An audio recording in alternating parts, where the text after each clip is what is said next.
आप सभी पुण्यात्माएं ये सत्संग सुनने के लिए उपस्थित हुए। बहुत ही जन्म जन्मांतर के कोई शुभ संस्कार जिस प्राणी के एकत्रित होते हैं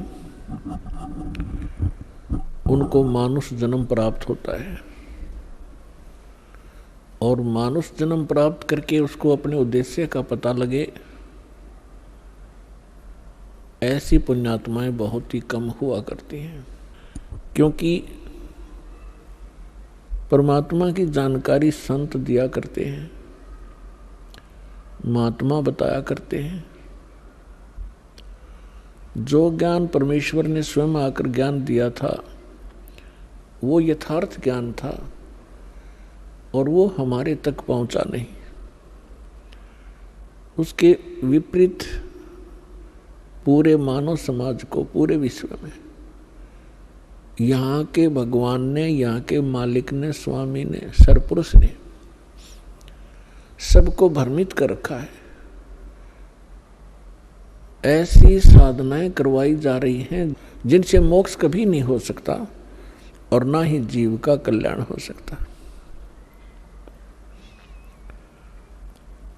हम ऋषि महर्षियों की महिमा सुना करते थे और बहुत बड़े वो चमत्कार भी दिखाया करते थे, लेकिन अब हमें तत्व ज्ञान की रोशनी से पता चला कि वो अध्यात्म मार्ग का सबसे घटिया स्तर का उनका जो ज्ञान था और वो साधना थी जिसकी मानव को कति आवश्यकता नहीं है। हमें ज्ञान नहीं था जिस कारण से हम अभी तक इन नकली गुरुओं, नकली आचार्यों और शंकराचार्यों के उस लोक वेद को सत्य मानकर अपना जीवन नाश करते रहे। अनमोल मनुष्य जीवन को नष्ट करके हम खाली हाथ चले जाया करते थे। अब वो परमात्मा स्वयं आते हैं अपनी प्यारी आत्माओं को यथार्थ ज्ञान बताने के लिए। और पुण्यात्माओं, श्रीमद् भगवत गीता अध्याय नंबर 16 के श्लोक 23 और 24 में स्पष्ट किया है कि शास्त्र विधि को त्याग कर जो मनमाना आचरण करते हैं, मनमुखी पूजाएं करते हैं, मनमुखी साधनाएं करते हैं, उनको न तो कोई सुख प्राप्त होता है और न उनको कोई सिद्धि प्राप्त होती है और न ही उनकी गति होती है। और इन तीन पदार्थों के लिए, तीन वस्तुओं के लिए ही हम परमात्मा की भक्ति किया करते हैं। शास्त्र विधि अनुसार साधना कौन सी है, उसका प्रमाण कहाँ है जिससे हम निर्णय कर सकें कि वो साधना कौन सी है और कहाँ प्रमाणित है और किन महापुरुषों ने वो साधना की जिनका मोक्ष हुआ हो और हम ये मानते हो कि सचमुच उन महापुरुषों का मोक्ष हुआ ही हुआ है। तो फिर हम आसानी से समझ सकते हैं कि जो साधना मोक्षदायक है वो कौन सी है और मोक्ष के विपरीत है वो कौन सी है, शास्त्र अनुकूल साधना कौन सी है, शास्त्र विरुद्ध कौन सी है। जब तक हमें स्वयं ये निर्णय नहीं होगा कि शास्त्र अनुकूल साधना कौन सी है और शास्त्र विरुद्ध कौन सी है, तो तब तक हम जो भी साधना कर रहे होते हैं उसी को सत्य मानते हैं। क्योंकि उसी समुदाय में जिसमें हम रह रहे होते हैं, चाहे हम किसी धर्म अक्षेत्र में रह रहे हों या हम किसी संत गुरु के शिष्य बनकर अपनी भक्ति साधना कर रहे हों, तो वहाँ जितने भी आपको मिलते हैं, अनुयायी मिलते हैं, धर्म के अनुयायी मिलते हैं या उस संत जिसके आप अनुयायी शिष्य बने हो उसके जो अनुयायी मिलते हैं, वो सभी वही साधना कर रहे हैं और सभी सेट हो जाते हैं कि यही ठीक है, क्योंकि सभी कर रहे हैं।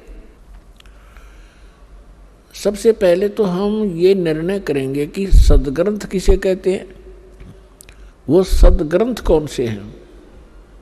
जिनको हम आधार मान कर अपनी भक्ति करें और निर्णय करें।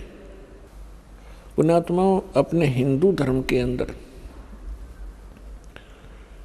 जो महत्वपूर्ण और सद्ग्रंथ माने जाते हैं यथार्थ ज्ञान युक्त, सबसे पहले पवित्र चारों वेदों का नाम आता है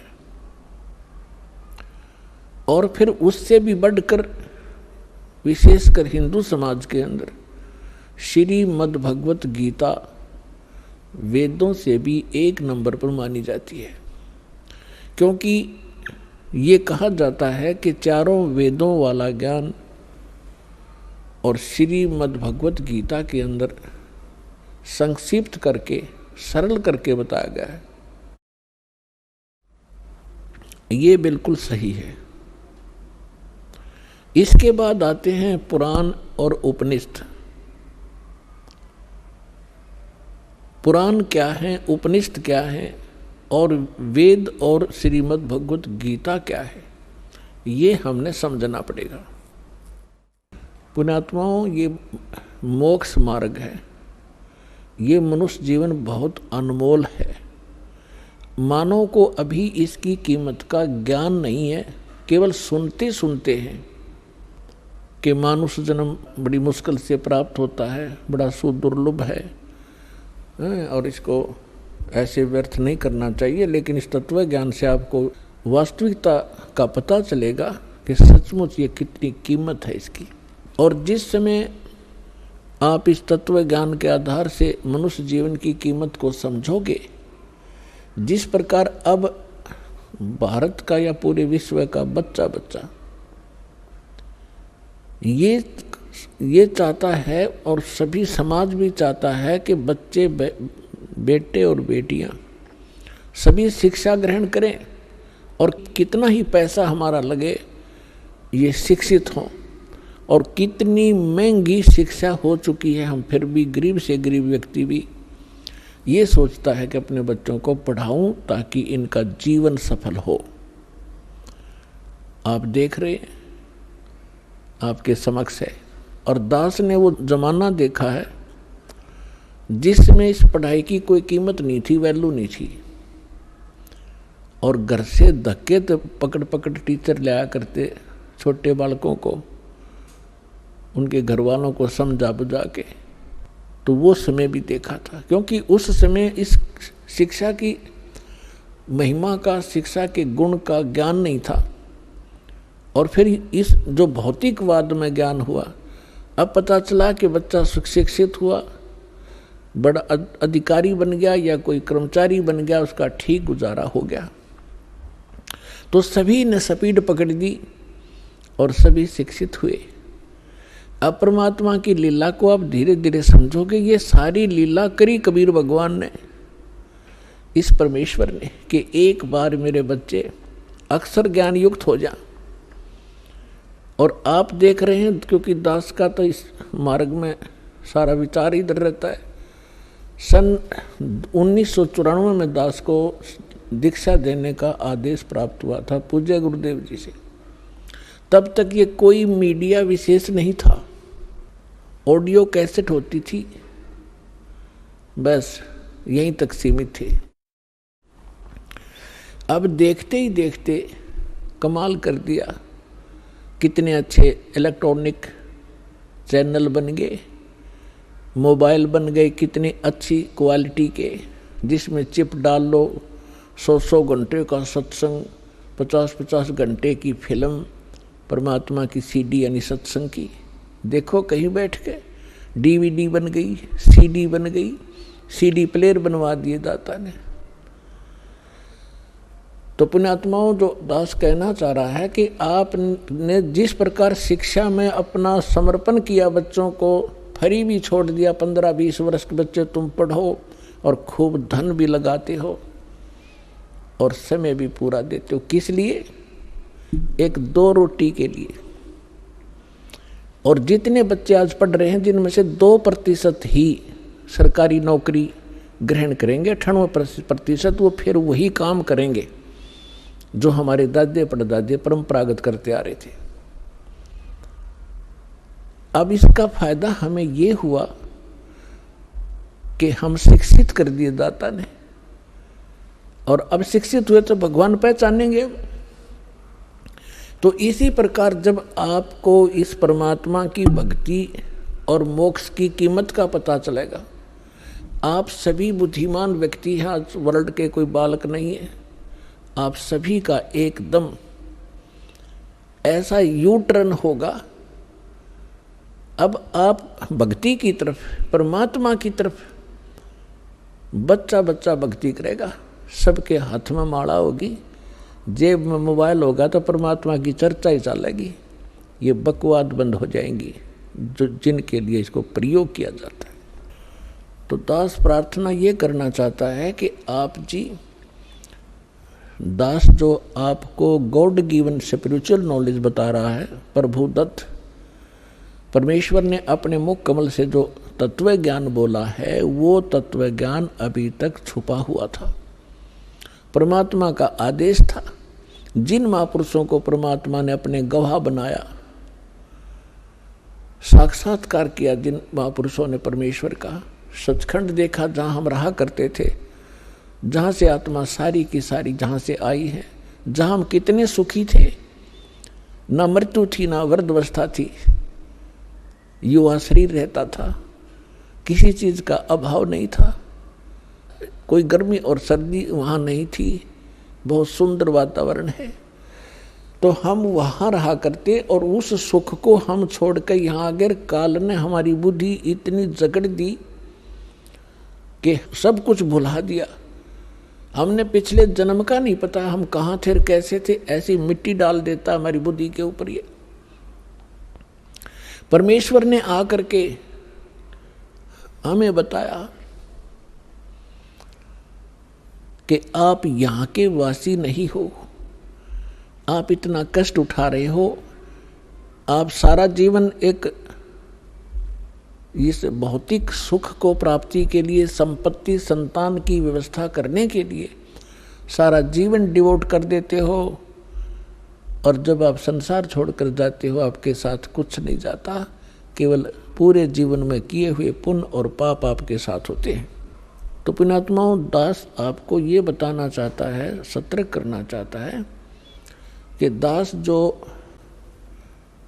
आपको ज्ञान सुना रहा है, इसको बहुत ही सावधानी से सुनो और विशेष कसक से सुनो, क्योंकि जैसे बच्चा टीचर के पास पढ़ने जाता है, ट्यूशन भी लगवाता है, क्लास में भी अपना जो शिक्षा दी जाती है उसको भी ग्रहण करता है, और 1 वर्ष लगा रहता है जब जाकर उस सिलेबस को कवर कर पाता है, और फिर 20 वर्ष तक वो पढ़ के 2 रोटी के निर्वाह के लिए उद्देश्य रखकर वो इतना कुछ समय व्यतीत करता है। और अब हम क्या उद्देश्य रखेंगे? परमात्मा प्राप्ति, भगवान की भक्ति और शिष्टाचार, नेक नीति से रहना। जैसे हम रिश्वत वगैरह, जैसे कोई रिश्वत लेता है, कोई मिलावट करता है, कोई 2 के 20 बनाता है, कोई चोरी करता है, तो जब हमें ज्ञान होगा कि ये हम अपने संस्कार खराब कर रहे हैं और मिलना मिलाना वही है जो किस्मत में लिखा हुआ है, इससे ना अधिक हो सकता ना कम हो सकता। यदि हम 2-5 करके कोई 2-4 लाख रुपये की तो मार लिया, हाथ दाव लगा लिया अपनी नकली सूझबूझते, तो फिर ऐसा झटका लगेगा मनमाने कोई चोरी हो जा या कोई बालक बीमार हो जा, 2-3 लाख रुपये भी लग जाए और बच्चा भी मर जाता है, तो वो पैसा तो रहा नहीं, वो पाप कर्म ज्यों के त्यों रह गए जो उस पैसे को कमाने के लिए वो तगड़मबाजी करी थी। तो जिसमें आपको ये पता चलेगा, और ये 101% सत्य है, गॉड गिवन ज्ञान है। कहते तुमने उस दरगाह का मैल नहीं देखा और धर्मराज के तिल तिल का लेखा। एक पाई पाई का हिसाब है उस सच्चे दरबार में, क्योंकि आपने वो जगह देखी नहीं, देखी है तो आपका याद नहीं। और परमात्मा का भेजा हुआ संत, उस मालिक का दास, उस परमेश्वर का कृपा पात्र है, उस परमात्मा से प्राप्त ज्ञान को ही आप तक पहुंचाता है। अपनी तरफ से वो कुछ मिलावट नहीं करता है, और वो ज्ञान ही आपको सुख देता है, वो परमात्मा का विधान होता है। उसको जानने के बाद फिर आपकी ऐसी स्थिति हो जाएगी जैसे श्रीमद् भगवद गीता अध्याय नंबर 7 के श्लोक नंबर 29 में कहा है कि मैं जो बता रहा हूं कि तत्वदर्शी संत की खोज करो,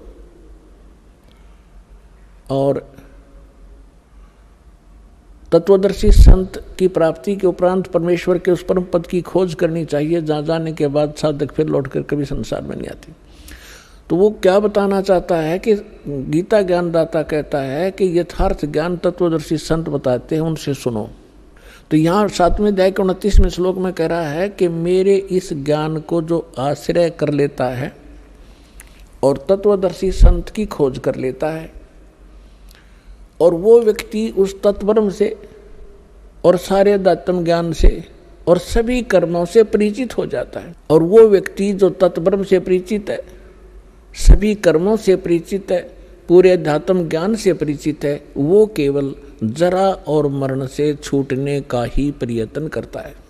जरा मीन वृद्ध अवस्था के कष्ट से, और मरण माने मृत्यु, इस दीर्घ रोग के निवारण के लिए ही, इसे मोक्ष प्राप्ति के लिए, छुटकारा पाने के लिए ही प्रयत्न करते हैं। तो वो व्यक्ति तत्ब्रह्म से परिचित है, सारे अध्यात्म ज्ञान से परिचित है और सभी कर्मों से परिचित है।